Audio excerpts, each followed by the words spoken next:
ನಮಸ್ಕಾರ ಸ್ನೇಹಿತರೆ. ಇವತ್ತು ನಾನು ನಿಮ್ಮ ಜೊತೆ ಮಾತಾಡೋದಕ್ಕೆ ಬಂದಿಲ್ಲ. ನಿಮ್ಮ ಒಳಗಡೆ ಇರುವಂಥ ಗೊಂದಲಗಳ ಜೊತೆ ಮಾತಾಡೋದಕ್ಕೆ ಬಂದಿದ್ದೀನಿ. ಈ 20ರಿಂದ 25 ವರ್ಷದ ವಯಸ್ಸಿದೆಯಲ್ಲ, ಇದು ಜೀವನದ ಅತ್ಯಂತ ಸುಂದರವಾದ ಸಮಯ ಅಂತ ಎಲ್ಲರೂ ಹೇಳ್ತಾರೆ. ಆದರೆ ನಿಜ ಹೇಳಲ್ಲ, ಈ ವಯಸ್ಸಿನಲ್ಲಿ ಇರುವಷ್ಟು ಕನ್ಫ್ಯೂಷನ್, ಭಯ ಮತ್ತು ಒತ್ತಡ ಬಹುಶಃ ಜೀವನದಲ್ಲಿ ಬೇರೆ ಯಾವ ಘಟ್ಟದಲ್ಲೂ ಕೂಡ ಇರಲ್ಲ. ಒಂದು ಕಡೆ ಕರಿಯರ್ ಕಟ್ಕೊಳ್ಬೇಕಾದ ಅನಿವಾರ್ಯತೆ, ಇನ್ನೊಂದು ಕಡೆ ನಾನು ಅಂದ್ಕೊಂಡಿದ್ದನ್ನು ಸಾಧಿಸ್ತೀನಾ ಅನ್ನೋ ಆತಂಕ, ಇನ್ನೊಂದು ಕಡೆ ಇನ್ಸ್ಟಾಗ್ರಾಮ್ ಓಪನ್ ಮಾಡಿದರೆ ಸಾಕು ನನ್ನ ಜೊತೆ ಇದ್ದವರೆಲ್ಲ ಲೈಫಲ್ಲಿ ಸೆಟ್ಲ್ ಆಗಿಬಿಟ್ಟಿದ್ದಾರೇನೋ ಅನ್ನೋ ಕೀಳರ್ಮೆ. ನಿಮಗೂ ಹೀಗೆ ಅನ್ನಿಸ್ತಿದ್ಯಾ? Welcome to the club. ಇವತ್ತಿನ ಈ ವಿಡಿಯೋದಲ್ಲಿ ನಾನು ಯಾವುದೇ ಬೋರಿಂಗ್ ಉಪದೇಶ ಮಾಡೋದಕ್ಕೆ ಬಂದಿಲ್ಲ. ಬದಲಿಗೆ ಈ ಕನ್ಫ್ಯೂಷನ್ ಮತ್ತು ಹೋಲಿಕೆಯ ಬಲೆಯಿಂದ ಹೊರಗಡೆ ಬಂದು ನಿಮಗೆ ಗೊತ್ತಿಲ್ಲದಂತೆ ನೀವು ದಿಕ್ಕು ತಪ್ಪಿದ್ರೆ ಅದರಿಂದ ಹೇಗೆ ಬಚಾವಾಗಬೇಕು ಅನ್ನೋದನ್ನ ಪ್ರಾಕ್ಟಿಕಲ್ ಆಗಿ ಹೇಳೋದಕ್ಕೆ ಬಂದಿದ್ದೀನಿ. ನಾವಿವತ್ತು ದಿಕ್ಕು ತಪ್ಪೋದಕ್ಕೆ ಮುಖ್ಯವಾಗಿ 3 ಕಾರಣಗಳಿವೆ. ಅವುಗಳನ್ನ ಮೊದಲು ಅರ್ಥ ಮಾಡ್ಕೊಳ್ಳೋಣ ಬನ್ನಿ. ಮೊದಲನೇದು ಇನ್ಫಾರ್ಮೇಷನ್ ಓವರ್ಲೋಡ್. ನಮಗೆ ಇವತ್ತು ಜ್ಞಾನದ ಕೊರತೆನೇ ಇಲ್ಲ, ಆಯ್ಕೆಗಳ ಅತಿರೇಕ ಇದೆ. ಯೂಟ್ಯೂಬ್ನಲ್ಲಿ ಒಬ್ಬರು ಕೋಡಿಂಗ್ ಕಲೀರಿ ಅಂತಾರೆ, ಇನ್ನೊಬ್ಬರು ಡಿಜಿಟಲ್ ಮಾರ್ಕೆಟಿಂಗ್ ಬೆಸ್ಟ್ ಅಂತಾರೆ, ಮತ್ತೊಬ್ಬರು ಬಿಸ್ನೆಸ್ ಮಾಡಿ ಅಂತಾರೆ. ಎಲ್ಲರ ಮಾತು ಕೇಳಿ ಕೇಳಿ ಕೊನೆಗೆ ನಾವೇನೂ ಮಾಡೋಕ್ಕಾಗದೆ ಬ್ಲ್ಯಾಂಕ್ ಆಗಿಬಿಡ್ತಿದ್ದೀವಿ. ಇನ್ನು ಎರಡನೇದು ಸೋಷಿಯಲ್ ಮೀಡಿಯಾ ಭ್ರಮೆ, ದ ಇನ್ಸ್ಟಾಗ್ರಾಮ್ ಇಲ್ಯೂಷನ್. ನಾವು ಬೇರೆಯವ್ರ ರೀಲ್ಸ್ ನೋಡಿ ನಮ್ಮ ರಿಯಲ್ ಲೈಫನ್ನು ಕೀಳಾಗಿ ಕಾಣೋದಕ್ಕೆ ಶುರು ಮಾಡಿದ್ದೀವಿ. ಮೂರನೇದು ತಕ್ಷಣದ ಯಶಸ್ಸಿನ ಹಸಿವು, ಇನ್ಸ್ಟಂಟ್ ಗ್ರಾಟಿಫಿಕೇಷನ್. 2 ನಿಮಿಷದಲ್ಲಿ ಮ್ಯಾಗಿ ರೆಡಿ ಆಗೋ ರೀತಿ 2 ವರ್ಷದಲ್ಲಿ ಕೋಟ್ಯಾಧಿಪತಿ ಆಗಿಬಿಡ್ಬೇಕು ಅನ್ನೋ ಭ್ರಮೆ ನಮ್ಮನ್ನು ತಪ್ಪು ಹಾದಿಗೆ ಎಳ್ಕೊಂಡು ಹೋಗ್ತಾ ಇದೆ.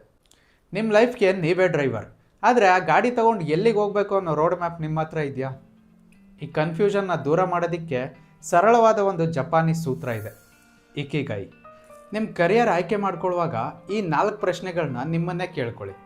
ನಿಮಗೆ ಏನು ಇಷ್ಟ? What you love? ಯಾವ ಕೆಲಸ ಮಾಡುವಾಗ ನಿಮಗೆ ಸಮಯ ಹೋಗೋದೇ ಗೊತ್ತಾಗಲ್ಲ. ಎರಡನೇದು, ನೀವು ಯಾವುದರಲ್ಲಿ ನಿಪುಣರು? What you are good at? ನಿಮ್ಮಲ್ಲಿರೋ ನೈಸರ್ಗಿಕ ಕೌಶಲ್ಯ ಅಂದರೆ ಸ್ಕಿಲ್ ಯಾವುದು? ಮೂರನೇದು, ಯಾವ ಕೆಲಸಕ್ಕೆ ಜಗತ್ತು ಹಣ ನೀಡುತ್ತೆ? What can get you paid? ನೀವು ಮಾಡೋ ಕೆಲಸಕ್ಕೆ ಮಾರ್ಕೆಟ್ನಲ್ಲಿ ಡಿಮ್ಯಾಂಡ್ ಇದೆಯಾ? ಇನ್ನು 4ನೇದು, ಪ್ರಪಂಚಕ್ಕೆ ಅಗತ್ಯ ಇರೋ ಕೆಲಸ. What the world needs? ಸಮಾಜಕ್ಕೆ ಅಥವಾ ನಿಮ್ಮ ಸುತ್ತಮುತ್ತ ಇರೋ ಜನಕ್ಕೆ ಅನುಕೂಲ ಆಗುವಂಥ ಒಳ್ಳೆ ಕೆಲಸ. ಈ 4 ಅಂಶಗಳು ಒಟ್ಟಿಗೆ ಸೇರೋ ಮಧ್ಯದ ಬಿಂದುವೆ ನಿಮ್ಮ ವೈಯಕ್ತಿಕ ಇಕಿಗೈ ಆಗಿರುತ್ತೆ. ನೆನ್ಪಿಡಿ, ಈ 20ರ ಹರೆಯದಲ್ಲಿ ನಿಮ್ಮ ಪ್ಯಾಷನ್ ಯಾವುದು ಅಂತ ತಕ್ಷಣ ಗೊತ್ತಾಗದೇ ಇದ್ರೂ ಪರವಾಗಿಲ್ಲ. ಈ ವಯಸ್ಸು ಕುಳಿತು ಯೋಚನೆ ಮಾಡೋದಕ್ಕಿರೋದಲ್ಲ, ಕೌಶಲ್ಯಗಳನ್ನ ಕಲಿಯೋದಕ್ಕೆ, ನಿಮ್ಮ ಸ್ಕಿಲ್ಸ್ನ ಇಂಪ್ರೂವ್ ಮಾಡ್ಕೊಳ್ಳೋದಕ್ಕೆ ಮತ್ತು ಎಕ್ಸ್ಪೆರಿಮೆಂಟ್ ಮಾಡೋದಕ್ಕೆ. ಇವತ್ತು ಯುವಕರು ದಿಕ್ಕು ತಪ್ಪೋದಕ್ಕೆ ದೊಡ್ಡ ಕಾರಣ FOMO, fear of missing out. ಪಕ್ಕದ ಮನೆಯವನು IT ಕೆಲಸಕ್ಕೆ ಸೇರಿದ ತಕ್ಷಣ ನನಗೂ ITನೇ ಬೇಕು ಅಂದ್ಕೊಳ್ಳೋದು. ಕನ್ಫ್ಯೂಷನಿಂದ ಹೊರಬರೋದಕ್ಕೆ ಗೆಟ್ ಟು ವರ್ಕ್ ಫಾರ್ಮುಲಾನ ಬಳಸಿ. ಯಾವುದಾದ್ರೂ ಒಂದು skill, for example graphic design, finance, coding ಅಥವಾ ಕಮ್ಯುನಿಕೇಷನ್, ಯಾವುದಾದ್ರೂ ಒಂದು ಆರಿಸ್ಕೊಳ್ಳಿ. ಕನಿಷ್ಠ 6 ತಿಂಗಳು ಅದ್ರ ಮೇಲೆ ಫೋಕಸ್ ಮಾಡಿ. ಆಗಲೂ ಇಷ್ಟ ಆಗದೇ ಇದ್ದರೆ ಬೇರೆ ಕ್ಷೇತ್ರಕ್ಕೆ ಶಿಫ್ಟ್ ಆಗಿ. ಆದರೆ ಏನೂ ಮಾಡದೆ ಬರೀ ಯೋಚನೆ ಮಾಡ್ತಾ ಕೂರಬೇಡಿ. ಈ 20ರ ಹರಿದಲ್ಲಿರುವಾಗ ಮನೆಯಲ್ಲಿ ಮದುವೆ ಅಥವಾ ಕರಿಯರ್ ಸೆಟ್ಲ್ಮೆಂಟ್ ಬಗ್ಗೆ ಒತ್ತಡ ಶುರು ಆಗುತ್ತೆ. ಅವನನ್ನು ನೋಡ್ಕಲಿ, ಇವನು ನೋಡ್ಕಲಿ ಅನ್ನೋ ಮಾತುಗಳು ಕೇಳಿ ಬರ್ತಾನೆ ಇರ್ತವೆ. ಇಲ್ಲಿ ನೀವು ಮಾಡಬೇಕಾಗಿರೋದು ಇಷ್ಟೇ, ನಿಮ್ಮ ಪೇರೆಂಟ್ಸ್ ಮಾತನ್ನು ಕೂಡ ದ್ವೇಷ ಮಾಡಬೇಡಿ. ಅವ್ರ ಆತಂಕಕ್ಕೆ ಕಾರಣ ನಿಮ್ಮ ಮೇಲಿರೋ ಕಾಳಜಿನೇ ಅಲ್ವಾ? ಆದರೆ ಅವ್ರ ಆತಂಕಕ್ಕೆ ನಿಮ್ಮ ಆ್ಯಕ್ಷನ್ ಮೂಲಕ ಉತ್ತರ ಕೊಡಬೇಕು. ನೀವೇನಾದರೂ ಸಾಧಿಸಬೇಕು ಅಂದ್ಕೊಂಡಿದ್ರೆ ಅವ್ರಿಗೆ ಒಂದು ಟೈಮ್ ಲೈನ್ ಕೊಡಿ. ನನಗೆ 2 ವರ್ಷ ಟೈಮ್ ಕೊಡಿ, ನಾನು ಅಂದ್ಕೊಂಡಿದ್ದನ್ನು ಮಾಡಿ ತೋರಿಸ್ತೀನಿ, ಇಲ್ಲ ಅಂದರೆ ನೀವು ಹೇಳಿದ ಕೆಲಸಕ್ಕೆ ಸೇರ್ತೀನಿ. ನಿಮ್ಮಲ್ಲಿ ಈ ಕಮಿಟ್ಮೆಂಟ್ ಕಂಡಾಗ ಅವರು ಕೂಡ ನಿಮಗೆ ಸಪೋರ್ಟ್ ಮಾಡ್ತಾರೆ. ಈ 20s ಏಜಲ್ಲಿ ರಿಜೆಕ್ಷನ್ ಮತ್ತು ಸೋಲ್ಗಳು ಸರ್ವೇ ಸಾಮಾನ್ಯ. ಇಂಟರ್ವ್ಯೂನಲ್ಲಿ ರಿಜೆಕ್ಟ್ ಆಗ್ಬೋದು, ಸ್ಟಾರ್ಟಪ್ ಫೇಲ್ ಆಗ್ಬೋದು, ಅಥವಾ ಲವ್ ಬ್ರೇಕಪ್ ಆಗ್ಬೋದು. ಸೋಲು ಅಂದರೆ ಅಲ್ಲಿಗೆ ಎಲ್ಲ ಮುಗೀತು ಅಂತ ಅಲ್ಲ, ಅದು ನಿಮ್ಮ ಹಾದಿಯನ್ನು ಸರಿಪಡಿಸ್ಕೊಳ್ಳೋದಕ್ಕೆ ಸಿಕ್ಕ ರೀಡೈರೆಕ್ಷನ್. ಈ ವಯಸ್ಸಿನಲ್ಲಿ ತಪ್ಪುಗಳನ್ನ ಮಾಡಿ, ಆದರೆ ಒಂದೇ ತಪ್ಪನ್ನು ಪದೇ ಪದೇ ಮಾಡಬೇಡಿ. 20ರ ಹರೆಯದಲ್ಲಿ ನೀವು ಗಳಿಸೋ ಅನುಭವ 30ರ ಹರೆಯದ ಯಶಸ್ಸಿಗೆ ಬುನಾದಿ ಆಗುತ್ತೆ. ನಾವಿವತ್ತು ಡಿಪ್ರೆಷನ್ಗೆ ಹೋಗ್ತಾ ಇರೋದು ನಮ್ಮ ಫೇಲ್ಯೂರ್ನಿಂದ ಅಲ್ಲ, ಬೇರೆಯವರ ಸಕ್ಸಸ್ನ ನೋಡಿ. ನೀವು ಇನ್ಸ್ಟಾಗ್ರಾಮ್ ಫೀಡ್ನಲ್ಲಿ ಒಬ್ಬ ನಿಮ್ಮ ಫ್ರೆಂಡ್ ದುಬೈ ಪ್ರವಾಸದ ಫೋಟೋ ಹಾಕ್ತಾನೆ, ಇನ್ನೊಬ್ಬ ಹೊಸ ಕಾರಿನ ಫೋಟೋ ಹಾಕ್ತಾನೆ. ಆದರೆ ನೆನ್ಪಿಡಿ, ಸೋಷಿಯಲ್ ಮೀಡಿಯಾದಲ್ಲಿ ಜನ ಕೇವಲ ತಮ್ಮ ಜೀವನದ ಹೈಲೈಟ್ಸ್ ಮಾತ್ರ ತೋರಿಸ್ತಾರೆ. ಅವರು ರೂಮ್ ಒಳಗಡೆ ಇರುವಂಥ ಕತ್ಲೆ ಅಥವಾ ಕಷ್ಟಗಳನ್ನ ತೋರಿಸೋದು. ನಿಮ್ಮ ಸ್ಪರ್ಧೆ ಇರಬೇಕಾಗಿರೋದು ಕೇವಲ ನಿಮ್ಮ ನೆನ್ನೆಗಿಂತ ಇವತ್ತು ನೀವು ಎಷ್ಟು ಉತ್ತಮರಾಗಿದ್ದೀರಿ ಅನ್ನೋದ್ರ ಜೊತೆಗೆ ಮಾತ್ರ. ಹಾಗಾದರೆ ಈ ಗೊಂದಲಗಳಿಂದ ಹೊರಬಂದು ದಿಕ್ಕು ತಪ್ಪದಂತೆ ಇರೋದಕ್ಕೆ ನೀವು ಇವತ್ತಿಂದನೇ ಮಾಡಬೇಕಾದ 5 ಪ್ರಮುಖ ಕೆಲಸಗಳನ್ನ ನಾನು ಹೇಳ್ಕೊಡ್ತೀನಿ ಬನ್ನಿ. ಮೊದಲನೇದು ಹಣಕಾಸಿನ ಶಿಸ್ತು, ಫೈನಾನ್ಷಿಯಲ್ ಲಿಟ್ರಸಿ. ಗಳಿಸೋದಕ್ಕಿಂತ ಮುಂಚೆ ಉಳಿಸೋದನ್ನ ಮತ್ತು ಇನ್ವೆಸ್ಟ್ ಮಾಡೋದನ್ನ ಕಲೀರಿ. ಸಾಲದ ಬೆಲೆಗೆ ಬೀಳಬೇಡಿ. ಎರಡನೇದು ಆರೋಗ್ಯವೇ ಭಾಗ್ಯ. 20ರ ಹರೆಯದಲ್ಲಿ ಜಂಕ್ ಫುಡ್ ತಿಂದು ಆರೋಗ್ಯ ಹಾಳು ಮಾಡಿಕೊಂಡ್ರೆ 30ರ ನಂತರ ಕಷ್ಟಪಡಬೇಕಾಗತ್ತೆ. ದಿನಕ್ಕೆ ಅಟ್ಲೀಸ್ಟ್ 30 ಮಿನಿಟ್ಸ್ ಆದರೂ ಎಕ್ಸಸೈಸ್ ಮಾಡಿ. ಮೂರನೇದು ನಿಮ್ಮ ಸುತ್ತಮುತ್ತಲಿನ ವಾತಾವರಣ, ನಿಮ್ಮ ಫ್ರೆಂಡ್ ಸರ್ಕಲ್. ನಿಮ್ಮ 5 ಜನ ಕ್ಲೋಸ್ ಫ್ರೆಂಡ್ಸ್ ಹೇಗಿರ್ತಾರೋ ನೀವು ಕೂಡ ಅವ್ರ ರೀತಿಯೇ ಆಗ್ತೀರಿ. ನಿಮ್ಮನ್ನು ಬೆಳೆಸುವಂಥ, ಪಾಸಿಟಿವ್ ಆಗಿ ಥಿಂಕ್ ಮಾಡುವಂಥ ಗೆಳೆಯರ ಜೊತೆಗಿರಿ. ನಾಲ್ಕನೇದು ಸತತ ಕಲಿಕೆ, ಕಂಟಿನ್ಯೂಸ್ ಲರ್ನಿಂಗ್. ಕಾಲೇಜ್ ಮುಗ್ದಿದ ತಕ್ಷಣ ಮುಗಿಯೋದಿಲ್ಲ.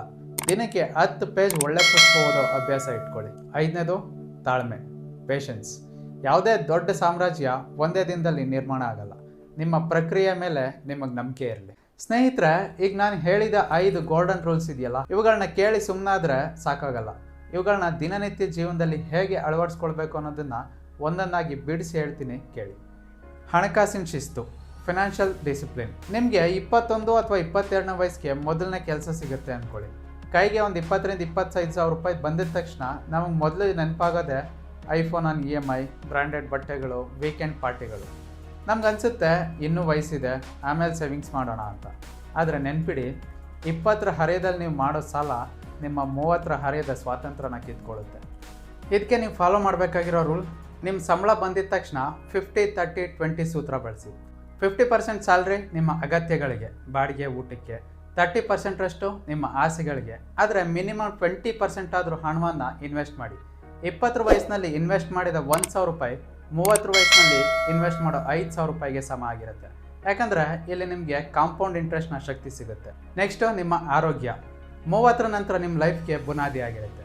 ಈಗ ನಮಗೆ 22 ವರ್ಷ, ಏನೇ ತಿಂದರೂ ಜೀರ್ಣ ಆಗುತ್ತೆ ಅಂತ ದಿನ ಪಿಜ್ಜಾ, ಬರ್ಗರ್ ತಿನ್ನೋದು, ರಾತ್ರಿ 3 ಗಂಟೆವರೆಗೂ ಫೋನ್ ನೋಡಿ ನಿದ್ದೆ ಕೆಡೋದು ಇವತ್ತು ಟ್ರೆಂಡ್ ಆಗಿಬಿಟ್ಟಿದೆ. ಆದರೆ ಇವತ್ತು ನೀವು ನಿಮ್ಮ ದೇಹಕ್ಕೆ ಕೊಡೋ ಹಿಂಸೆ 30 ವರ್ಷ ದಾಟಿದ ತಕ್ಷಣ ಬಿಲ್ ರೂಪದಲ್ಲಿ ವಾಪಸ್ ಬರುತ್ತೆ. ಬೆನ್ನೋಗಾಗಿ ಡಾಕ್ಟ್ರ್ ಹತ್ರ ಅಲಿಯೋ ಯುವಕರ ಸಂಖ್ಯೆ ಇವತ್ತು ಹೆಚ್ಚಾಗ್ತಾ ಇದೆ. ಇದಕ್ಕೆ ನೀವು ಫಾಲೋ ಮಾಡಬೇಕಾಗಿರೋ ರೂಲ್: ಜಿಮ್ಗೆ ಹೋಗಿ 6 ಪ್ಯಾಕ್ ಮಾಡಬೇಕಿಲ್ಲ. ದಿನಕ್ಕೆ 7 ಗಂಟೆ ನೆಮ್ಮದಿ ನಿದ್ರೆ ಮಾಡಿ. ವಾರದಲ್ಲಿ ಕನಿಷ್ಠ 5 ದಿನ ಆದರೂ 30 ಮಿನಿಟ್ಸ್ ವಾಕಿಂಗ್ ಮಾಡಿ. ಇಷ್ಟನ್ನಾದರೂ ನಿಮ್ಮ ಲೈಫ್ ಸ್ಟೈಲ್ ಮಾಡ್ಕೊಳ್ಳಿ.